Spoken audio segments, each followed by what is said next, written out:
जिंदाबाद जिंदाबाद। जिससे डरना चाहिए उससे नहीं डरता है, जिससे नहीं डरना चाहिए उससे डरता है।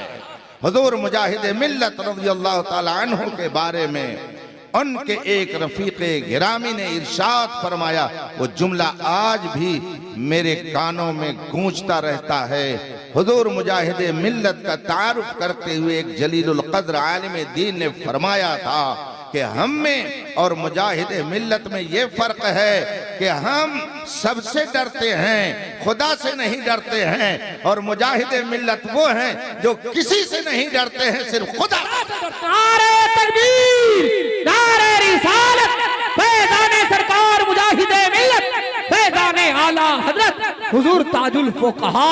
मुझसे एक मर्तबा एक और जलीलुल क़द्र आलिम ने बयान फरमाया कि इलाहाबाद की सरजमीन पर एक मौका ऐसा आया कि उस वक्त के वजीर आजम के साथ मीटिंग हो रही थी। उस मीटिंग में हुजूर मुजाहिद मिल्लत भी तशरीफ फरमा था। हिंदू मुस्लिम फसाद का माहौल बरपा था। वजीर आजम मशवरा तलब कर रहे थे क्या किया जाए कि फितना और फसाद न होने पाए। सब ने अपना अपना मशवरा दिया।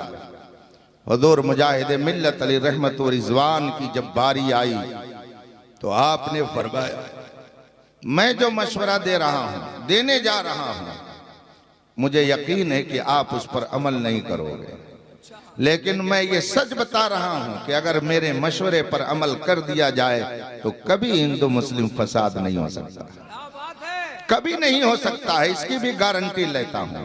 कौन कह रहा है? अपने वक्त का मुजाहिद कह रहा है।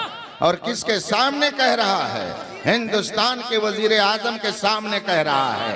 मर्द हक बातिल से हरगिज खौफ खा सकते नहीं, सर कटा सकते हैं लेकिन सर झुका सकते नहीं।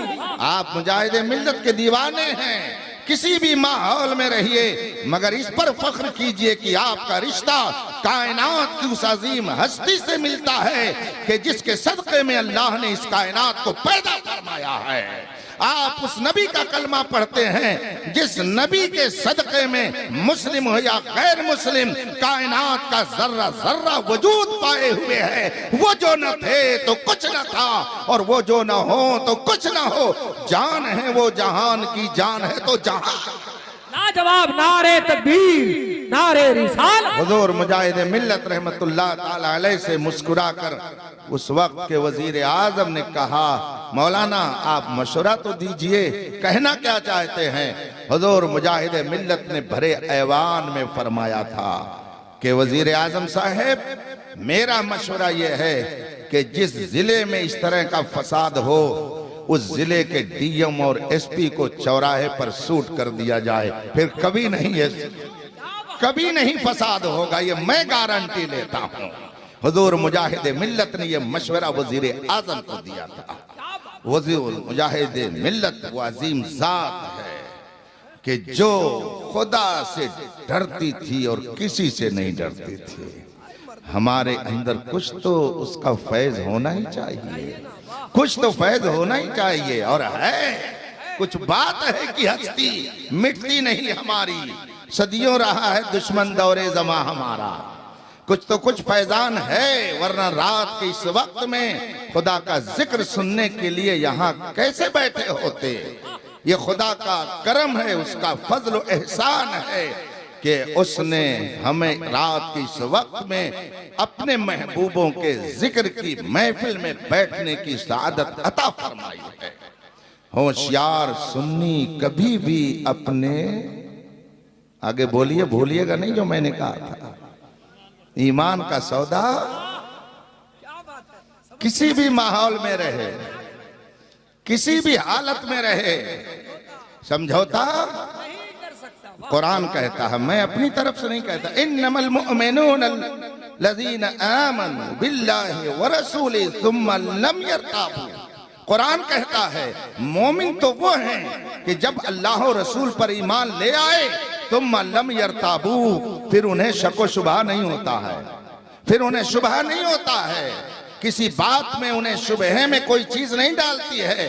कई ऐसी जगहों पर मैं गया, इधर 4-6 महीने के अंदर मुझसे कहा गया कि हजरत जरा वजूद बारी पर थोड़ी देर गुफ्तगू कर दीजिएगा, तौहीद पर तकरीर कर दीजिएगा, वहदानियत खुदाबंदी के हवाले से गुफ्तगू कर लीजिएगा। मैंने कहा ये कयामत की निशानी है कि आज मुसलमानों के दरमियान खुदा के वजूद को साबित करने के लिए तकरीर की जाए, तौहीद पर तकरीर की जाए, ये कयामत की निशानी है। और अगर कोई मुसलमान ऐसा कहता है तो मैं समझता हूं लम्मा यदखुल ईमान फी कुलूबिहिम, ऐसे लोगों के दरमियान कैफियत ये है कि अभी ईमान उनके दिल में दाखिल। हक है हजरत, वाह। इंसान जिस्म और रूह दो चीज से मिलकर बना है। जिस्म बीमार होता है कि रूह बीमार होती है? बीमारी किसको लायक होती है? जिस्म को कि रूह को? जिस्म को। क्योंकि आप जिस्म देख रहे हैं, रूह तो देख नहीं रहे हैं। और आजकल ना देख इनकार करने की बीमारी भी एक आम हो गई।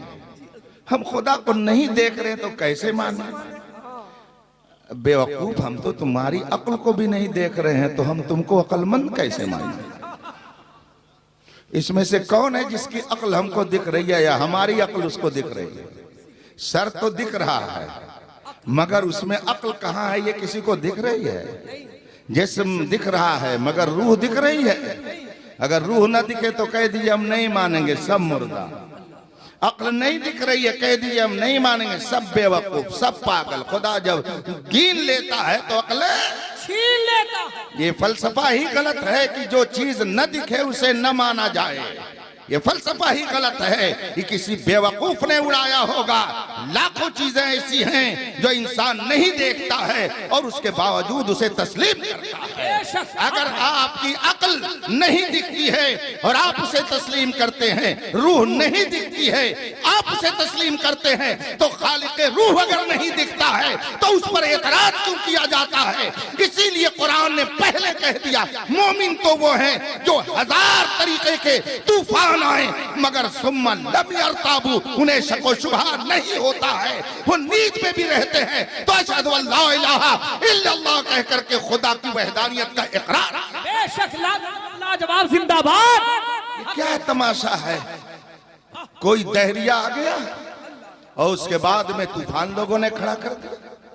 मुस्लिम आबादियों में रहने वाले बचपन से लेकर के जवानी और बुढ़ापे तक अल्लाह अकबर की आवाज सुनने वालों को शको तरद्दुद हो जाए, ये कयामत की निशानी है।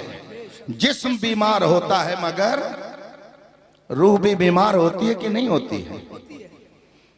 रूह की बीमारी का इलाज जिस्म की बीमारी का इलाज करने वाले क्या कर पाएंगे? जिस्म बीमार होता है, इसमें कोई शुबहा नहीं, और जिस्म की बीमारियां अलग अलग हैं, अलग अलग हैं बीमारियां। जिस्म की बीमारी कोई छोटी है, कोई बड़ी है, कोई बहुत बड़ी है। उन बीमारियों में बुखार है, जुकाम है, सर्दी है, दर्द सर है, ये है, वो है, और सबसे भयंकर बीमारी जमाने के एतबार से क्या है? कैंसर है। कैंसर है, सही है, कैंसर है, टीबी है, एड्स है, हार्ट है, ये सब भयंकर बीमारियां हैं जो जान ले जाती हैं। इनको जानलेवा बीमारी कहा जाता है। अगर जिस्म बीमार होता है तो उसके लिए हजारों मेडिकल, लाखों डॉक्टर आपको दुनिया में मिलेंगे, लेकिन अगर रूह बीमार होती है तो उसका इलाज कहाँ होगा? जाहिर सी बात है, जो रूहानियत से पुर होगा वही रूह का इलाज कर सकता है। जो जलवे रूहानियत रखता होगा वही रूह की बीमारी को पता में ला सकता है, वही रूह की बीमारी को जान सकता है। रूह की बीमारी है क्या? जिस्म की बीमारी आप जाइए डॉक्टर से पूछ लीजिए, मेडिकल स्टोर वाले से पूछ लीजिए, मेडिकल कॉलेज में चले जाइए, रूह भी बीमार होती है। जिस्म की बीमारी के लिए हजारों नहीं लाखों डॉक्टर आपको पूरी दुनिया में मिलेंगे, और अगर रूह बीमार हो जाए तो आपको दुनिया में हर जगह उसके डॉक्टर नहीं मिलेंगे और ना ही हर जगह उसके लिए दारुशिफा और हॉस्पिटल मिलेगा। लेकिन सबसे पहले ये जानना जरूरी है कि रूह की बीमारी है क्या। जैसे जिस्म की बीमारी छोटी बड़ी होती है, ऐसे रूह की बीमारी है, और कोई छोटी बीमारी है, कोई बड़ी बीमारी, कोई बहुत बड़ी बीमारी है। आप किताबें पढ़ें तो आपको मालूम होगा। उन बीमारियों में एक भयानक बीमारी का नाम कुफ्र है, एक भयानक बीमारी का नाम शिर्क है, एक बीमारी का नाम हसद है, एक बीमारी का नाम बुग़्ज़ और कीना है, एक बीमारी का नाम तकब्बुर है, एक बीमारी का नाम मोहब्बत मासियत है। ये सब भयानक बीमारियां हैं, मगर इन बीमारियों में भयंकर बीमारी कुफ्र और शिर्क है। जिस तरीके से कि कैंसर आदमी की जान ले लेता है, ऐसे ही कुफ्र और शिर्क जिसके अंदर दाखिल हो जाए तो उसका ईमान ले लेता है।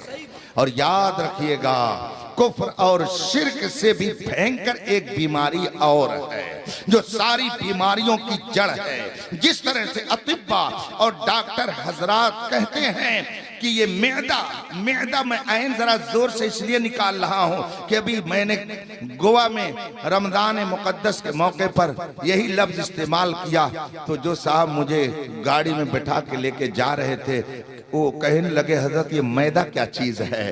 तो मैं समझा कि शायद ये रोटी पकाने वाला मैदा समझ रहा है। तो मैदा और मैदा में फर्क जिस कौम के अंदर न रह जाए उसकी इस्लाह कैसे की जा सकती है। इसलिए मैं लफ्ज मैदा बोल रहा हूँ, जरा हलक से निकाल रहा हूँ ताकि आप फर्क समझ जाइए। मैदा के बारे में अतिब्बा कहते हैं कि वो सारे बीमारियों का खजाना है।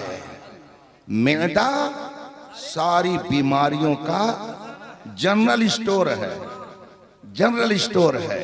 यहीं से सारी बीमारियां पैदा होती हैं, फैलती हैं। जिस तरह से मैदा बीमारियों का खजाना है और उसकी बेस, उसकी जड़ है, ऐसे ही चाहे कुफ्र हो, चाहे शिर्क हो, चाहे तकब्बुर हो, चाहे हसद हो, बुग़्ज़ हो, कीना हो, ये सारी बीमारियां छोटी बड़ी हैं, मगर इन सारी बीमारियों का सेंटर और मरकज एक अलग बीमारी है। उसी बीमारी को दूर करने के लिए मुस्तफा दुनिया में जलवा कर हुए। आप मक्के में चलिए और मक्के के लोगों के दरमियान रसूल पाक की तबलीग का आप अंदाज देखिए। मेरे आका सल्लल्लाहु अलैहि वसल्लम जब मक्के के लोगों से कहते खुदा एक है, मैं उसका नबी हूँ, खुदा एक है, मैं उसका रसूल हूँ, मुझे उसका रसूल तस्लीम करो, वो खुदा वहदहू ला शरीक है, तो गालियां देते, इनकार करते, अजियत पहुंचाते, तकलीफें देते, मजाक उड़ाते, तमस्कुर करते। उस मौके पर मेरे मुस्तफा क्या फरमाते? तारीख में वो कलमात मौजूद है। अल्लाह के रसूल सल्लल्लाहु अलैहि वसल्लम इरशाद फरमाते, अल्लाहुम्मा इहदि कौमी फइन्नहुम ला यअलमून। हे अल्लाह मेरी कौम को हिदायत दे, इसलिए कि इनके पास इल्म नहीं है। मालूम ये हुआ कि इंसान अगर कुफ्र करता है तो जहालत की बुनियाद पर, शिर्क करता है तो जहालत की बुनियाद पर, तकब्बुर करता है तो जहालत की बुनियाद पर, नबी की गुस्ताखी करता है तो जहालत की बुनियाद पर, सहाबा पर तबर्रा करता है तो जहालत की बुनियाद पर, ऐमे मुज्तहिदीन पर अगर वो मजाक उड़ाता है तो जहालत की बुनियाद पर, गौसे आजम पर कुत्तों की तरह अगर भूखता है तो जहालत की बुनियाद पर, और इमाम अहमद रजा से अगर टकराता है तो जहालत की बुनियाद पर। अल्लाह क्या खिताबत, नारे तकबीर, नारे रिसालत, शहंशाहे खिताबत, हुजूर ताजुल फुक़हा। मक्के में जब रसूल पाक को अजियत दी जाती है, मेरे आका क्या फरमाते हैं? अल्लाह मेरी कौम को हिदायत दे, इनके पास पैसे नहीं हैं। क्या रसूल पाक ये फरमाते? मौला मेरी कौम को हिदायत दे दे, इनके पास हीरे जवाहरात नहीं हैं। क्या रसूल पाक ये फरमाते कि मौला मेरी कौम को हिदायत दे दे, इनके पास प्रॉपर्टी नहीं है, इनके पास इक़्तिदार नहीं है, इनके पास जाहो हशमत नहीं है? नहीं, तारीख में जो कलिमात मौजूद हैं उनमें यह है, अल्लाहुम्मा इहदि कौमी फइन्नहुम ला यअलमून। हे अल्लाह मेरी कौम को हिदायत दे दे, इसलिए कि इनके पास इल्म नहीं है। सारी बीमारियों की जड़ जहालत है, जहालत है। इसीलिए कुरान सबसे पहला जो ट्रीटमेंट करता है, इलाज करता है, कहता है इकरा, इकरा, पढ़ो, पढ़ो। ये पहला इलाज है। और जब ये इलाज हो जाएगा तो जैसे अख्तर हुसैन कहता है, हर जफा हर सितम गवारा है, इतना कह दे कि तू हमारा है। तो आप भी यही कहेंगे, सर पर हवाए जुल्म चले, 100 जतन के साथ अपनी कुलाह तज है उसी बापन के साथ। लाजवाब, लाजवाब, जिंदाबाद। आपने कभी हबीबे मिल्लत को नाचते हुए देखा? आपने किसी शेखुल हदीस को शराब पीकर किसी औरत की आबरूरेजी करते हुए देखा? आपने किसी शेखुल हदीस को डांस करते हुए देखा? आपने किसी पीरे तरीकत को इस तरीके से चौराहे पर औरतों की आबरू लूटते हुए देखा? क्यों नहीं देखा आपने? क्यों नहीं देखा आपने? क्यों नहीं आपने सैयद हबीब रजा साहब को शराब पीकर चौराहे पर नाचते हुए देखा?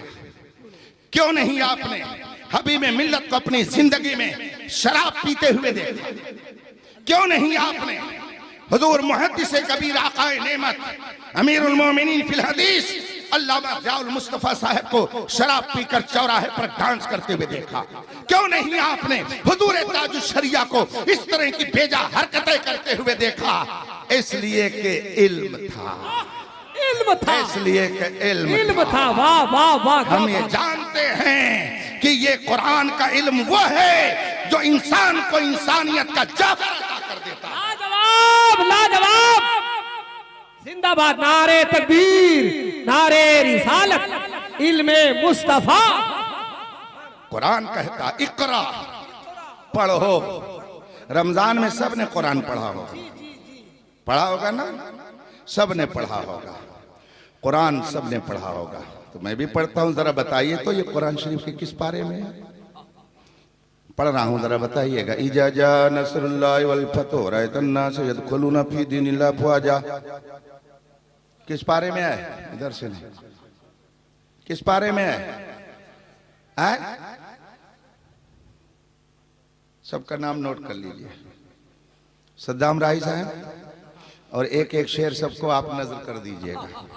जैसे अभी आप हाफिज कुरान को नजर कर रहे थे, उनके अब्बा को नजर कर रहे थे, अम्मी को नजर कर रहे थे, उनके उस्ताद को नजर कर रहे थे, तो इन सारे लोगों के लिए एक एक शेर, और सबके लिए बर वक्त न बन सके तो सबके लिए एक ही शेर। अब मैं फिर पढ़ता हूं, जरा इसे बताइएगा कि ये किस पारे में है। इज़ा जाअ नस्रुल्लाहि वल फतह, ये किस पारे में है? तो पहला जो पढ़ा गया वो किस पारे में था? इज़ा जाअ नस्रुल्लाहि वल फतह, ये आप पढ़ते हैं, मगर मैं वो पढ़ता हूं जो मैंने बाद में सुना। आप जो कह रहे हो 30वें पारे में है, वो किसी पारे में नहीं, किसी पारे में नहीं। वाह, क्या बात है हजरत। बुरा मत मानिएगा, वो किसी पारे में नहीं है। जो मैं पढ़ रहा हूं वो कुरान में है। आप जिसको कुरान समझते हैं वो कुरान है ही नहीं। आप जो पढ़ रहे हैं वो कुरान है ही नहीं। कुरान में तो इजा जा नसरुल्लाहि वल फतह आया ही नहीं है। कुरान में तो इजा है, नसरुल्लाह है, वल फतह है, और आप पर तो इजा जा, ये कहां है? आप जो पढ़ते हो कहते हो 30वें पारे में सब फेल, 0-0। वो कहते हम पढ़े लिखे हैं। और मौलाना लोग कहते हैं ये बैकवर्ड लोग हैं, ओल्ड मैन है, इनकी थिंकिंग बहुत पुरानी है। वही चिराग जलाओ तो रोशनी होगी, वही चिराग जलाओ तो रोशनी होगी। खुदा की कसम कह के जा रहा हूं, जब तक मुस्तफा के सच्चे वफादार नहीं बनेंगे उस वक्त तक जिल्लत और रुसवाई आप पर मुसल्लत रहेगी। और जिस दिन मुस्तफा के गुलाम बन जाएंगे उस दिन आप भी कहेंगे कि दश्त तो दश्त है, दरिया भी न छोड़े हमने, बहरे जुल्मात में दौड़ा दिए गोल। सुभान अल्लाह, लाजवाब। मुफ्ती साहब जिंदाबाद, जिंदाबाद। बहुत अच्छी गुफ्तगू। फर्क जरा सुन लीजिए, बुरा मत मानिए। डॉक्टर साहब हो या इंजीनियर साहब हो या प्रोफेसर साहब हो, लॉयर साहब हो, कोई भी हो, आप रमजान में उनके बगल में बैठ जाइए, देखें कुरान कैसा पढ़ते हैं, जरा फर्क समझिए। इज़ा जाअ नस्रुल्लाह, इसमें लफ्ज़ नस्र, इस एक लफ्ज के बारे में भी बताता हूं, फिर आप समझ जाइएगा कि कारी कुरान और हाफिज कुरान की अहमियत क्या होती है। मैं पढ़ रहा हूं, जरा बताते जाइएगा कि फर्क हो रहा है कि नहीं हो रहा है। नस्रुल्लाह, नस्रुल्लाह, और फिर मैंने पढ़ा नस्रुल्लाह, फर्क हुआ कि नहीं हुआ? और अगर मैंने पढ़ा नस्रुल्लाह और फिर मैंने पढ़ा नस्रुल्लाह, फर्क हुआ कि नहीं? फर्क हुआ। चार तरीके से फर्क हो गया। ये चार तरीके से मैंने पढ़ दिया, नस्रुल्लाह, नस्रुल्लाह और नस्रुल्लाह और नस्रुल्लाह। अगर इसको आप बड़ी शीन से पढ़ेंगे तो नस्रुल्लाह माना बदल गया। अगर आप से पढ़ेंगे नस्रुल्लाह माना बदल गया। अगर आप छोटी सीन से पढ़ेंगे नस्रुल्लाह माना और भयंकर हो गया। तीनों तरीके से पढ़ने पर माना बदल गया। कुरान करीम में स्वाद से है। नस्रुल्लाह का मतलब हुआ अल्लाह की मदद। इज़ा जाअ नस्रुल्लाह, जब अल्लाह की मदद आए, तो जब आप मदद अल्लाह की चाहेंगे तो अल्लाह की मदद आएगी। मगर आप क्या पढ़ते? इज़ा जाअ नस्रुल्लाह, नस्र का माना होता है गिद्ध। गिद्ध, चील और गिद्ध जानते हैं ना? यहाँ क्या बोलते हैं? गिद्ध बोलते हैं ना, जो उड़ता है, मुर्दार जो खाता है। इज़ा जाअ नस्रुल्लाह अगर आपने पढ़ा तो तर्जमा हो गया, जब अल्लाह का गिद्ध आए, चील आए, तो जब गिद्ध बुलाएंगे तो गिद्ध ही आएंगे और आपका गोश्त खाएंगे। और खा रहे हैं, खा रहे हैं। और जब इज़ा जाअ नस्रुल्लाह, अल्लाह की मदद आए, जब अल्लाह की मदद को बुलाएंगे तो अल्लाह की मदद आएगी। और जब गिद्ध को बुलाएंगे तो गिद्ध आएंगे। और जब गिद्ध आएंगे तो आपको नोच नोच के खाएंगे। यह है आपके कुरान पढ़ने का तरीका। और आप कहते हैं हमारा समाज पढ़ा लिखा है। कुरान बीमारियों का इलाज है। ये जिस्म की बीमारी भी दूर करता है, रूह की बीमारी भी दूर करता है। रूह की बीमारियों में भयंकर बीमारी कुफ्र और शिर्क है, मगर उससे भयंकर बीमारी जहालत है। अबू जहल जहालत का पुलंदा था, अबू लहब जहालत का पुलंदा था। जब तक दीगर सहाबा इस्लाम के दामन से वाबस्ता नहीं हुए थे, अपनी जहालत में डूबे हुए थे। मगर जब उन्होंने मुस्तफा के दामन करम में पनाह ली तो नतीजा यह हुआ कि खुद न थे जो राह पर, औरों के हादी बन गए। क्या नजर थी जिसने मुर्दों को मसीहा कर दिया। क्या बात है, जिंदाबाद, बहुत अच्छे, लाजवाब। वो है। क्या आपने वाकया नहीं सुना? मैं वाकया बयान नहीं करना चाहता। मुझे मालूम है कि आजकल लोगों का मिजाज है लतीफा सुनने का, हिकायत सुनने का, लतीफे की तकरीर सुनने का। इसीलिए रोजाना जलसे होते हैं, मगर मर्ज बढ़ता गया जूजू दवा की। आप कुरान पढ़ें, आप बुजुर्गों की तारीख। हजरत सैयदना उमर फारूक आजम ने इस्लाम कबूल किया। वो पहले इस्लाम कबूल करने गए कि पहले कत्ल करने गए? नबी को पहले कत्ल करने गए थे। कत्ल की नीयत से घर से निकले, रास्ते में मुलाकात हुई। खबर देने वाले ने खबर दी कि जिसको तुम कत्ल करने जा रहे हो उसका कलमा तो तुम्हारी बहन और तुम्हारे बहनों ही पढ़ते हैं। मिजाज बिगड़ गया, जलाल में आ गए। तलवार न्याम से बाहर निकली ही थी, लेकर के पहुंच गए बहन के घर। दरवाजा खटखटाया, अंदर दाखिल हुए। बहन से पूछते हैं क्या हो रहा था। बहन ने टाल मटोल करना चाहा, मगर उमर बहुत जलाल में थे, बहुत भयंकर गुस्से में थे, चूंकि कत्ल करने के लिए चले थे मुस्तफा को। गौर कीजिए, पूरे मक्के में किसी की हिम्मत नहीं हुई कि वो ये कहे कि मैं नबी को कत्ल करूंगा। खड़े हुए तो उमर खड़े हुए। उनकी जुरात देखिए, उनकी बहादुरी देखिए, वो कैसे निडर थे, कैसे दुश्मन थे रसूल पाक के। कि जब मक्का के लोगों ने मशवरा किया कि कौन नबी को कत्ल करेगा, किसी में हिम्मत नहीं हुई। खड़ा हुआ तो ये 27 साल जवान उम्र का मैं कत्ल करूंगा मोहम्मद अरबी को। आप इससे अंदाजा लगाइए कितने भयंकर दुश्मन थे रसूल पाक के। और जब बहन के घर पहुंचे, बहन से कहा क्या पढ़ रहे थे, क्या पढ़ा जा रहा था। बहन ने टाल मटोल किया, कहा सच बताओ मुझे मालूम हो गया। बहन भी तो उन्हीं की थी। अगर भाई बहादुर था तो क्या बहन बुज़दिल रही होगी।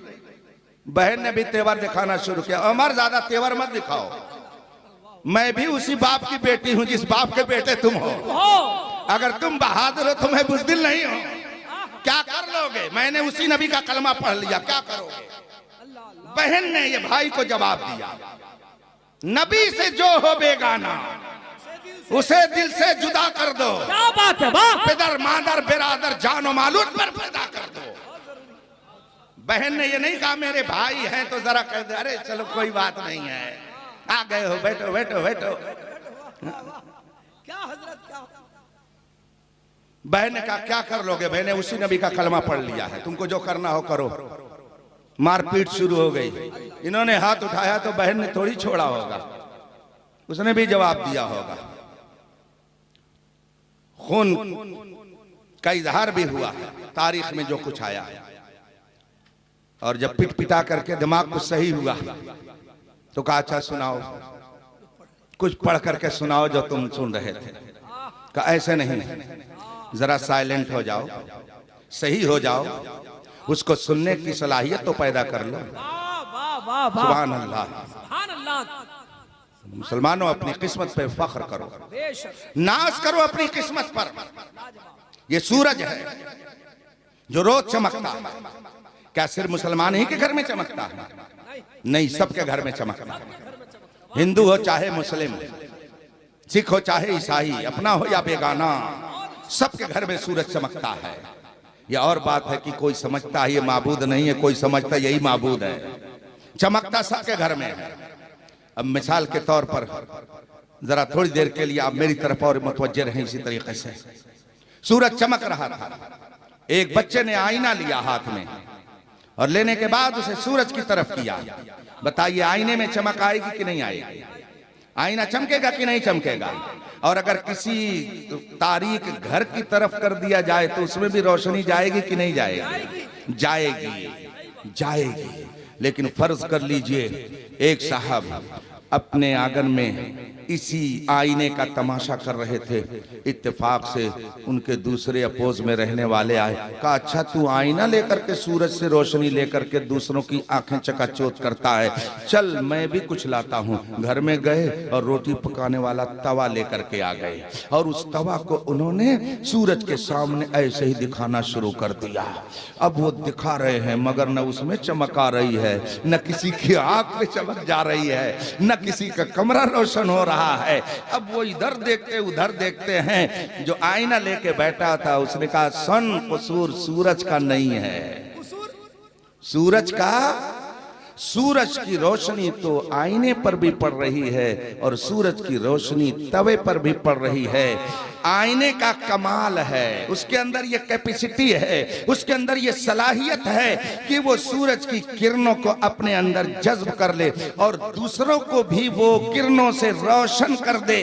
और तवे के अंदर वो सलाहियत नहीं है कि खुद वो रोशनी ले सके और किसी को रोशन कर सके। सन सिद्दीक अकबर का दिल मिसले आईना था, इसलिए रुखे मुस्तफा को देखा तो चमक उठा और फिर दूसरों को भी चमका दिया। और अबू जहल का दिल मिसले तवा था कि वो रुखे मुस्तफा को देखता रहा मगर उसे रोशनी नसीब नहीं हुई। तो कसूर उस सूरज का नहीं है, कसूर उस दिल का है जो मिसले तवा है। ऐ सुन्नियों अपनी किस्मत पर नाज करो कि रब ने तुम्हारा दिल मिसले आईना बनाया। लाजवाब नारे तकबीर, नारे रिसालत, मसलके आला हज़रत फैजान सरकार मुजाहिदे मिल्लत। मोमिन का दिल मिसले आईना है और काफिर का दिल मिसले तवा है।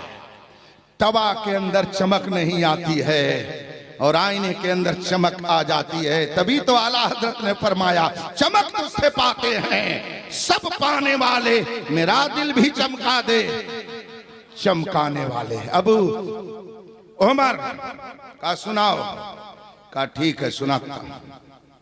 उन्होंने पूरा कुरान आधा सुना था, ये भी नहीं, आधे का आधा सुना था, ये भी नहीं, सिर्फ चंद आयत। अल्लाह अकबर। ए कुरान, बेशक तेरा ये एजाज है, तेरा ये कमाल है।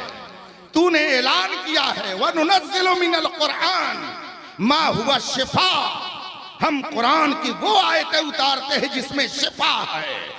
उमर अब तक कुफ्र की गंदगी की बीमारी में थे, शिर्क की बीमारी में थे, मगर कुरान की चंद आयतें सुनी तो दिल ऐसा साफ हुआ, ऐसा साफ हुआ कि अब तक तो वो कातिले मुस्तफा कहे जाते थे, मगर अब मुस्तफा के दुश्मनों के कातिल बन गए। और जो मुस्तफा पर नजर उठाता उमर उसकी आंख को निकालने के लिए तैयार। नारे तकबीर,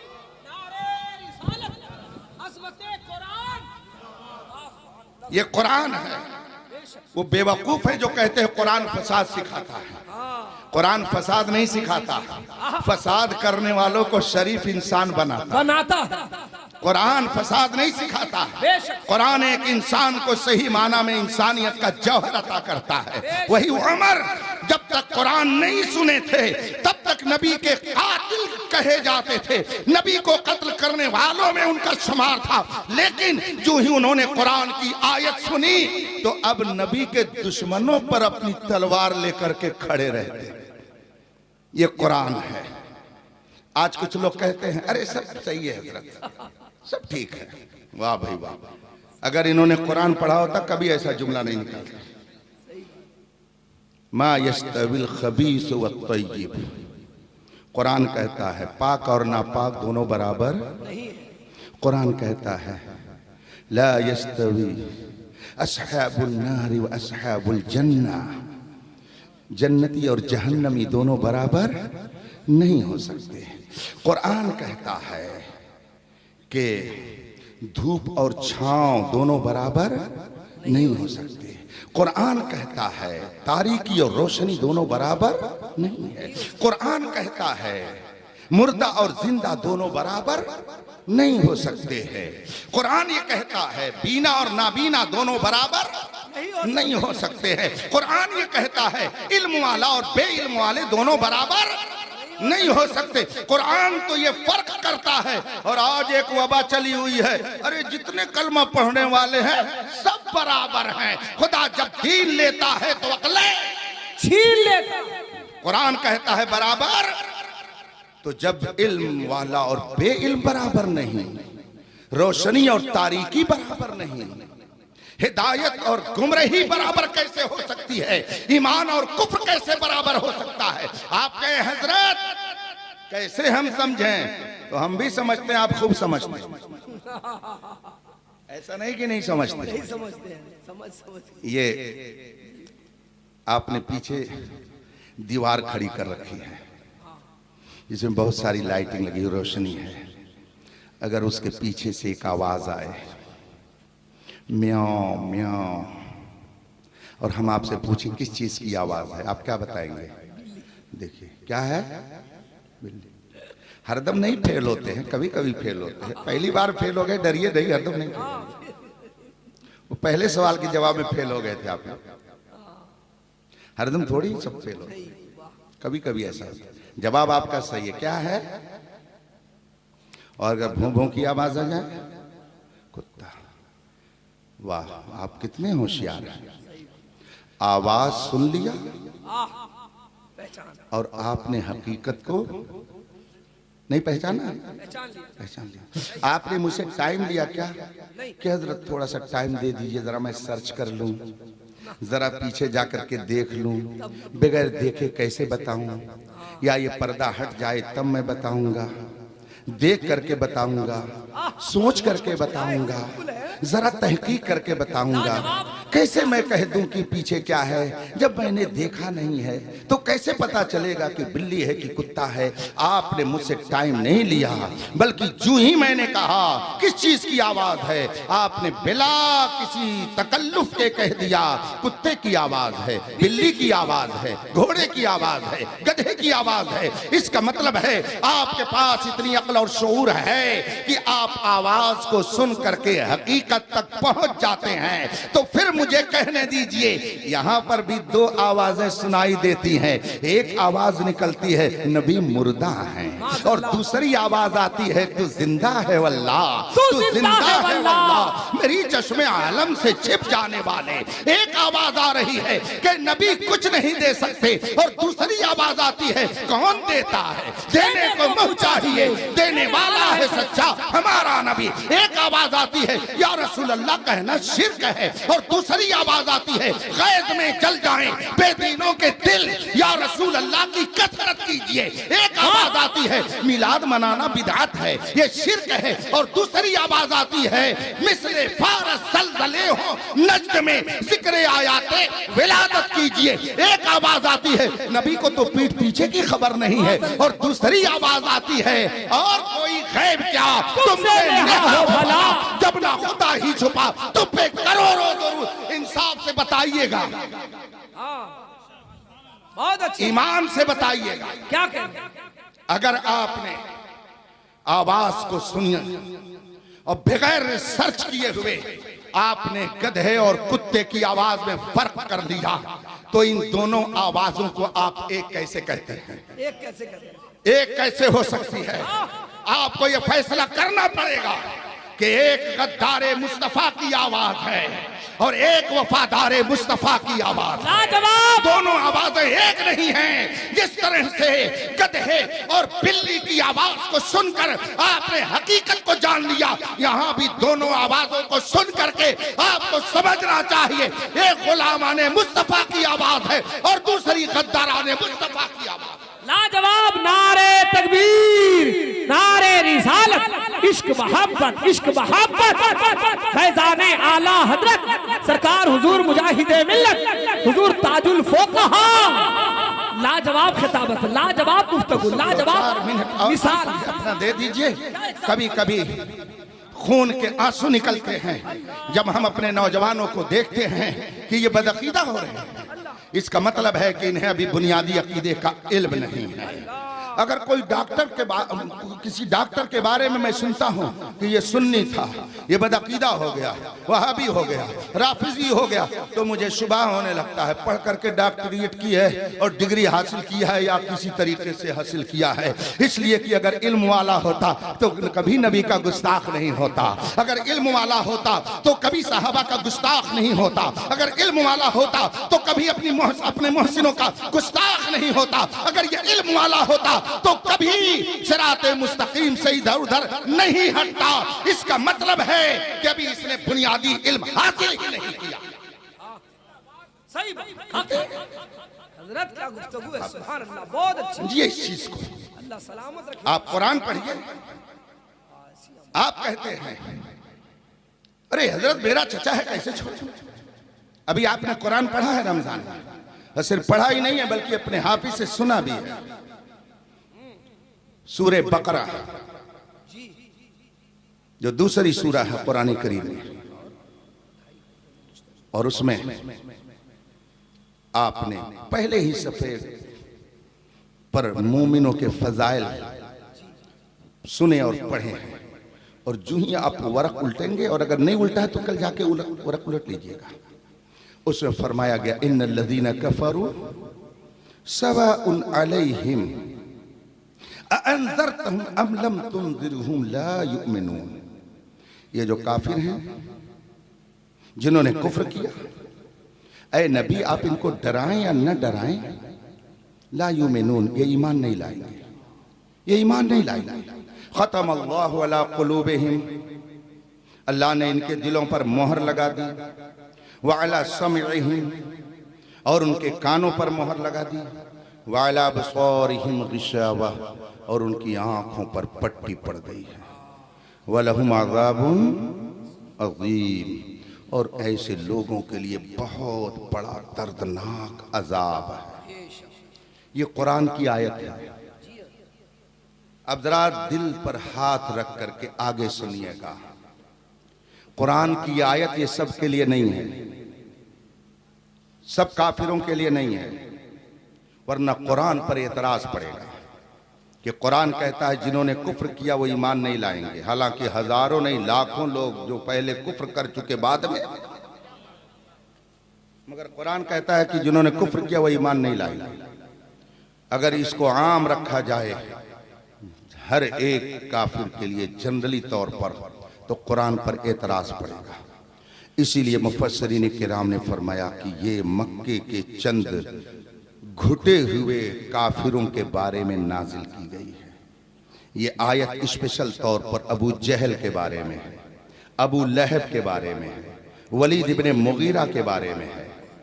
ये आयत करीमा मुतलक नहीं है, आम नहीं है, बल्कि चंद खास लोगों के लिए, जिनमें अबू जहल है, उतबा है, शैबा, अबू लहब, वलीद इब्ने मुगीरा, इन लोगों के बारे में आयत नाज़िल। अब इसके बाद जरा और सुनिएगा।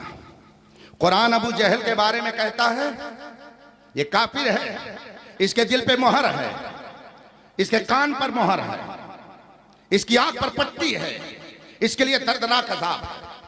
कुरान अबू लहब के बारे में कहता है इसके लिए दर्दनाक अज़ाब है।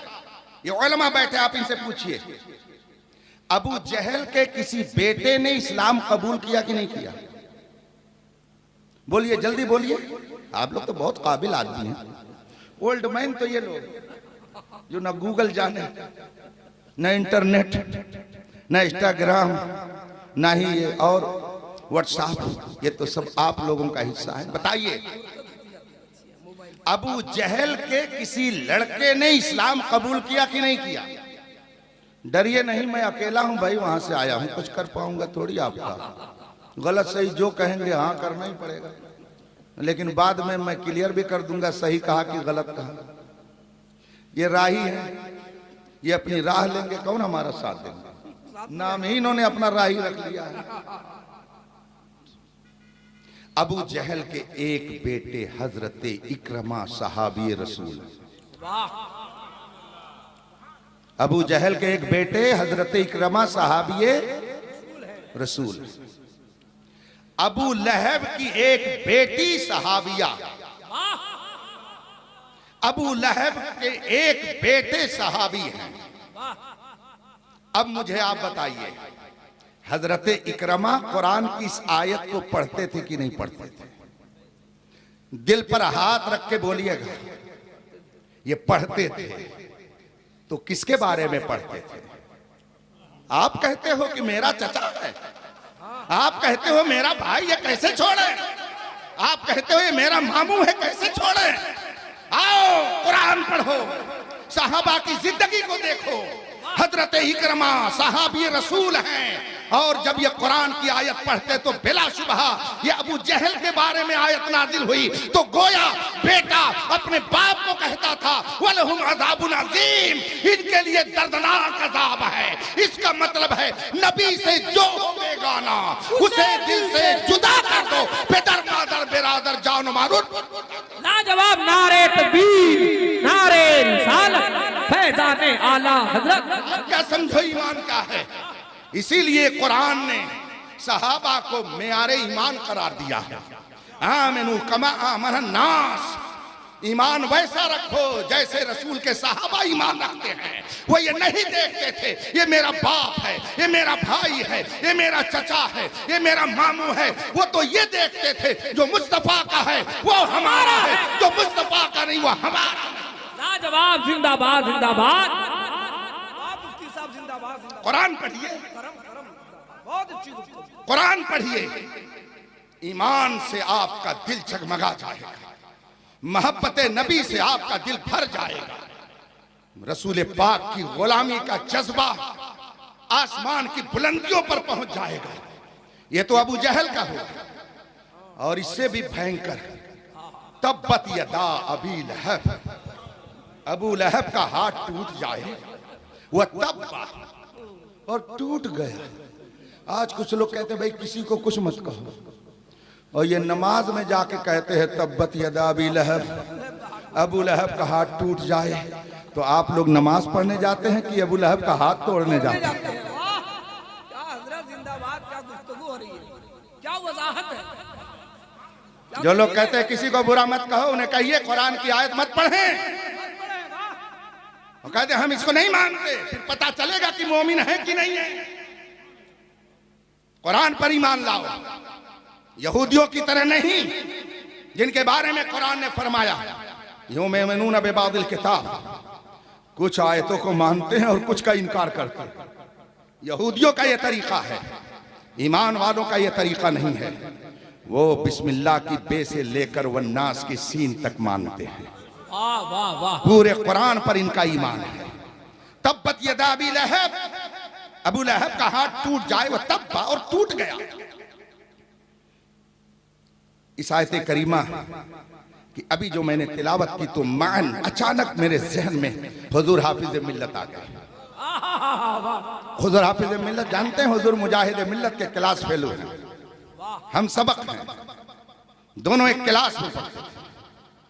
आज मेरे मोहल्ला में हुजूर सदरुल शरिया की बारगाह में दोनों ने दानुए अदब तय किया। हुजूर हाफिज मिल्लत तकरीर फरमा रहे थे।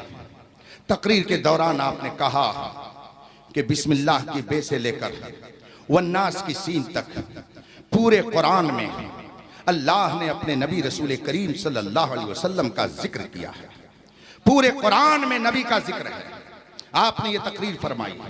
इत्तेफाक से किसी बदअकीदा ने एक पर्ची भेजी, उसमें उसने लिखा कि मौलाना आप स्टेज पर बैठकर इतनी बड़ी बात कर गए कि कुरान बिस्मिल्लाह की बे से लेकर वन्नास की सीन तक नबी की तारीफ कर रहा है।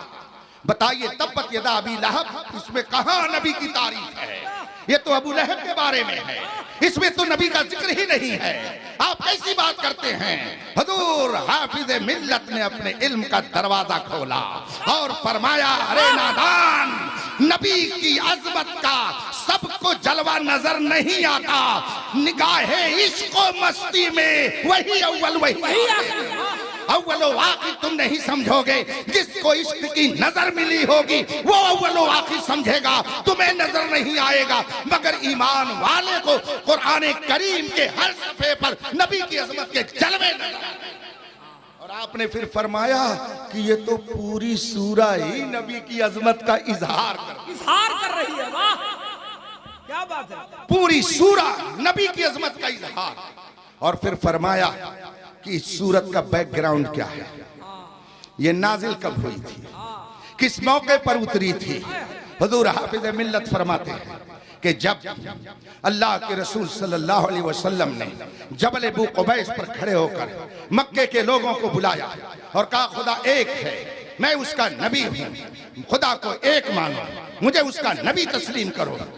सबने तो इधर उधर कुछ देखना और सोचना शुरू कर दिया, मगर अबू लहब ने जलाल में एक पत्थर उठाया और उस पत्थर को दोनों हाथ से नबी की तरफ फेंक कर आप पर हमला करना चाहा। नबी पर उसने हमला करना चाहा। और जुमला मोतरजा है, अबू जहल के बारे में लोग कहते हैं कि वो नबी का चचा, हालांकि वो नबी का चचा नहीं था। अबू जहल नबी का चचा नहीं था, पड़ोसी था। अबू लहब चचा था, ये चचा था। इससे समझ में बात आती है कि हक बात की मुखालफत कभी कभी घर के अंदर से पहले होती है।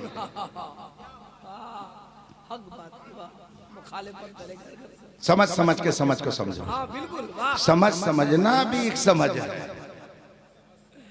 समझ समझ करके जो ना समझे मेरी समझ में, मगर मैं आपको ना समझ नहीं कहूंगा, इसलिए कि जिसने खुदा की मार्फत हासिल कर ली, जिसने अपने खालिक और मालिक को पहचान लिया, जिसने ये मान लिया कि कायनात का खालिक एक है, जिसने ये समझ लिया कि कायनात की सबसे प्यारी हस्ती मोहम्मदुर रसूलुल्लाह है, वो नासमझ कैसे हो सकता है? नासमझ वो है जिन्होंने अब तक खुदा को नहीं पहचाना। नासमझ वो हैं जिसे मार्फते मुस्तफा नहीं हासिल हुई। हम नासमझ नहीं हैं, हमको तुम नासमझ समझो, मगर याद रखो दीवाने को तहकीर की नजरों से न देखो। दीवाना बहुत सोच के दीवाना हुआ। दीवाना बना है। हमको मुल्ला कहो चलेगा, रसगुल्ला हम खाएंगे। तुम्हें तो इतने हैंटर लगेंगे कि दिमाग सेंटर में आ जाएगा। कुरान कहता है वसीक़ल्लज़ीन कफ़रू इला जहन्नम ज़ुमरा, जितने अहले कुफ्र हैं जब हिसाब किताब हो जाएगा इनको एक रस्सी में बांधा जाएगा। ये कुरान कहता है, मैं अपनी तरफ से नहीं कह रहा हूं। वसीक़ल्लज़ीन कफ़रू इला जहन्नम ज़ुमरा, एक रस्सी में सबको बांध करके फरिश्ते हाँकते हुए लेके जाएंगे, जैसे जानवर को हाँकते हुए लेके जाया। हत्ता इज़ा जाऊहा व फुतिहत अबवाबुहा, यहाँ तक जब जहन्नम के गेट पर ये पहुंचेंगे और उसका दरवाजा खोला जाएगा तो वहीं से फरिश्ता कहेगा क्या तुम्हारे पास कोई पैगाम पहुंचाने वाला नहीं गया था? क्या तुम्हें कोई अहमद रजा नहीं मिला था? क्या तुम्हें कोई ताजुश शरिया नहीं मिला था? क्या तुम्हें कोई मुजाहिदे मिल्लत नहीं मिला था? क्या तुम्हें कोई हबीबे मिल्लत नहीं मिला था? क्या तुम्हें कोई मुहद्दिसे कबीर नहीं मिला था? क्या तुम्हें कोई गौसे आजम नहीं मिला था? क्या तुम्हें कोई ख्वाजा गरीब नवाज नहीं मिला था? बता, तुम्हारे दरमियान तो रसूल भी आए और रसूल के गुलाम भी आए। क्या बात है, वाह। नहीं आए थे मुंह लटका लेंगे, यहाँ तो मुंह फाड़ फाड़ करके बोल रहे हैं, वहां मुंह लटका लेंगे। लक़द हक़्क़त कलिमतुल अज़ाब, हे मौला क्या करें, काफिरों पर अजाब का फैसला हो गया था तो हम लोग इसी में रहेंगे। और ये जो इतनी बड़ी बड़ी जबान निकाल के माइक पर कहते हैं ना कि कयामत आने का ख्वाब कभी पूरा नहीं होगा, कुरान कहता अल यौम नख्तिमु अला अफ़वाहिहिम, लंबी लंबी जबानें करने वालों कयामत के दिन कुरान कहता है, और कुरान का फरमान 1400 साल में आज तक कोई गलत नहीं साबित कर सका और कयामत तक कोई नहीं गलत साबित कर सकता है। कौले मोहम्मद कौले खुदा, फरमान न बदला जाएगा, बदलेगा जमाना लाख मगर कुरान बदला जाएगा। लाजवाब लाजवाब कुरान। हाँ, 4 किताब साइंस की पढ़ करके हमारा ये लौड़ा कहता आपकी बात समझ में नहीं आई। समझी कितनी है जरा बता दीजिए, कै ग्राम समझ है आपकी? कै ग्राम है आपकी? समझी कितनी है? 4 किताब पढ़ करके साइंस की कहते हैं बड़े काबिल हैं। ये नहीं समझते हैं कि साइंस वाले कोई भी तहकीक पेश करने से पहले कहते हैं कि हम जो तहकीक पेश कर रहे हैं ये हमारी आखिरी तहकीक नहीं है, हो सकता है कोई और काबिल आए और हमने जो सर्च किया है इससे हट करके कोई और रिसर्च पेश कर दे तो ऐसा हो सकता है कि हमारी बात गलत हो जाए। हमने जो समझा है वो ये है मगर ये कल गलत हो सकता है, ये साइंस कहती है। मगर कुरान क्या कहता है? ला रैबा फी, मैं जो कह रहा हूं इसमें कोई शुबहा नहीं है और कयामत तक कोई इसको चैलेंज नहीं कर सकता। बेशक ये नारे तकबीर, नारे रिसालत, अज़मते कुरान, हुजूर ताजुल फुक़हा। कुरान ये कहता है, कुरान ये कहता है मैं जो कहता हूं इसमें कोई शुबहा नहीं है। जिसमें शको शुबहा उसको लेकर उड़ रहे हैं और जो शुबहे से पार, रैब और तरद्दुद से पार, उसको कहते समझ में नहीं आती है। आपकी समझ ही इतनी नहीं है कि कुरान समझ में आए। कुरान सबकी समझ में आने वाली किताब नहीं है। बात पर बात निकलती जा रही और बहुत लंबी बात हो गई, बहुत दूर तक बात चली गई। फिर वही जल्दी से चलिए मैं अपनी गुफ्तगू खत्म करता हूं। अबू लहब, बात यहीं से चल रही थी ना, इतना तो जान लीजिए कि सब बांध करके धकेले जाएंगे उसमें घबराने की जरूरत नहीं है। और आप जब जाएंगे तब क्या होगा? वसीक़ल्लज़ीन तक़ौ इलल जन्नति ज़ुमरा। सुभान अल्लाह। कुरान, मैं जब कुरान पढ़ता हूं, मैं आपसे भी कहता हूं, आज आपको कुरान गले में लटका कर, बगल में लटका कर लेके जाने की जरूरत नहीं है। मोबाइल है, पूरा कुरान इसमें मौजूद है और तर्जमे कंजुल ईमान भी इसमें मौजूद है। आप पढ़ते रहिए, सफर में रहिए तो पढ़िए, हजर में रहिए तो पढ़िए, दुकान पे रहिए तो पढ़िए, गाहक ना आए तो पढ़िए, इसकी बरकत से गाहक भी आएंगे। कुरान में बाज सूरतें ऐसी हैं कि अगर सही ढंग से उसका वजीफा कोई कर ले तो जैसे बारिश के कतरे गिरते हैं वैसे ही आदमी के पास पैसा आएगा। कुरान में ऐसी आयत है। और आज लोग कहते हैं ना दज्जाल का फितना, दज्जाल का फितना। रसूल पाक ने 1400 साल पहले फरमाया कि दज्जाल का फितना बहुत सख्त होगा, मगर वो डॉक्टर कैसा कि जो मर्ज बताए और इलाज न करे। मेरा नबी मर्ज भी बताता था और इलाज भी बताता था। दज्जाली फितना आएगा, रसूल पाक ने 1400 साल पहले फरमाया, मगर साथ ही साथ आपने ये भी फरमाया कि सूरे कहफ की 10 इब्तिदाई आयतें जो शख्स रोजाना पढ़ेगा और जुमे मुबारका को पूरी सूरे कहफ की जो तिलावत करेगा, अल्लाह के करम से वो दज्जाल के हर फितने से महफूज कर दिया जाएगा। अल्लाह, बहुत पैगाम, खूबसूरत पैगाम, वाह माशाअल्लाह, अल्लाह सलामत। पढ़िए, आपका दिल मोहब्बत नबी का मदीना बन जाए, बहुत अच्छा पैगाम। और इन मुश्किलात में भी आपको मुस्कुराने का हुनर आ जाएगा। मैं तो अल्हम्दुलिल्लाह हिंदुस्तान बैरून हिंद सफर करता रहे, तो आप देखते हैं। अभी जानते हैं मैं जुमेरात को कलकत्ता आया, जुमेरात कई रोज गुजरी है, अभी परसों, और वहां से मुझसे जिस साहब ने तारीख ली थी, कहा था तो बस 1-1.5 घंटे के रास्ते पर है जहाँ, और जब वहां पहुंचे तो मालूम है 5 घंटा लगेगा। एयरपोर्ट से 5 घंटे का सफर करके 12 बजे करीब मैं मिदनापुर से आगे किसी देहात में पहुंचा, और उसके बाद फिर मैं वहां से तकरीर करके वापस गया फिर मैं गोरखपुर, फिर जमदा शाही, और शनिचर को मैंने मदरसे में हाजिरी दी, दारुल उलूम में हाजिर हुआ, और उसके बाद फिर वहां से मैं चला तो कलकत्ता आया, वहां से भुवनेश्वर, भुवनेश्वर से आपके पास। जरा सी ताखिर हो जाती है तो लोग कहते अरे हजरत बहुत लेट से आए हैं, साल में 1 मरतबा जलसा कराते हैं, सुबह सोएंगे शाम तक होश नहीं रहेगा, होश नहीं रहेगा कि बड़ी मेहनत किया है। आप एक रात जग जाते हैं तो आपके जिस्म का और चेहरे का जोग्राफिया बदल जाता है। एक साहब कहने लगे कि हजरत हम अगर एक बार रात जग जाए तो दूसरे से क्या बोलना है, गलती से गलत सलत निकल जाएगा, सही बोल ही नहीं सकते, और आप लोग कुरान हदीस पढ़ के लोगों को सुनाते हैं। सही बात, ये खुदा का फजल है, वो जिसको अता फरमा देता है।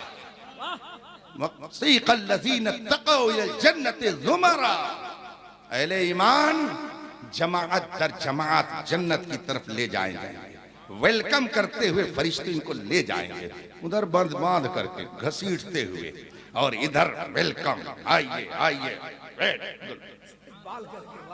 ऐसे जाना होगा जन्नत में। और जब पहुंचेंगे हत्ता इज़ा जाऊहा व फुतिहत अबवाबुहा, यहाँ तक कि जब जन्नत के दरवाजे के करीब पहुंचेंगे और जन्नत का दरवाजा खोला जाएगा तो फरिश्ते क्या कहेंगे, सलाम सलाम सलाम, अस्सलामु अलैकुम अस्सलामु अलैकुम, तिबतुम बिमा सबरतुम, तुमने दुनिया में सब्र किया, आओ तुम्हारे लिए मुबारकबादी है, जन्नत तुम्हारे इस्तकबाल के लिए। सुभान अल्लाह, लाजवाब, सुभान अल्लाह, सुभान अल्लाह। ये कुरान कहता है, मगर बस वही बात है कि मोहम्मद से वफा तूने तो हम तेरे हैं, ये जहां चीज है क्या लौह कलम तेरे, कलम तेरे। हुजूर हाफिज मिल्लत रहमतुल्लाह अलैह ने फरमाया कि ये आयत, ये सूरा नबी की अजमत के इजहार में है।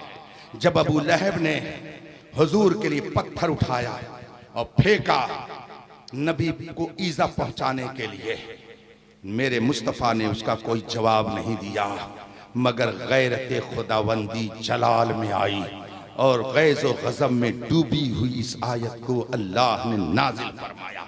ए अबू लहब, तू अपने दोनों हाथों से पत्थर उठाकर मेरे महबूब की तरफ फेंकता है, सुन, उनको तो कोई तकलीफ नहीं पहुंचेगी, मगर तब्बत यदा अबी लहब, अबू लहब के दोनों हाथ टूट जाएं, वो तब्बा और टूट गया, वो तबाह बर्बाद हो गया। और नबी का हाल ये है, वही धूम अब भी है, माशाअल्लाह, मिट गए आप मिटाने वाले, अर्श पे ताजा छेड़छाड़, फर्श पे तूफा धूमधाम, कान जिधर लगाइए तेरी ही दास्तान है। वाह, लाजवाब, नारे तकबीर, नारे रिसालत, अजमते मुस्तफा गौसुल आजम कॉन्फ्रेंस सरजमीने अलकुल शरीफ हुजूर ताजुल फोकहा नबी के सच्चे वफादार बन के रहिए, साहिब ईमान बन करके रहिए।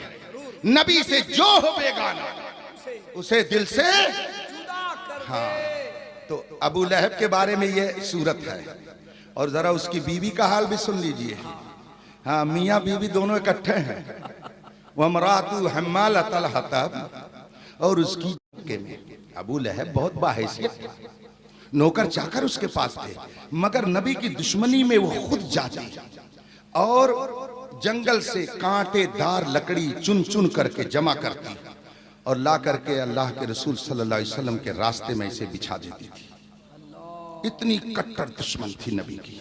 वह बरातहू, उसकी बीवी, हम्मालतल हतब, लकड़ियों का गट्ठर उठाने वाली।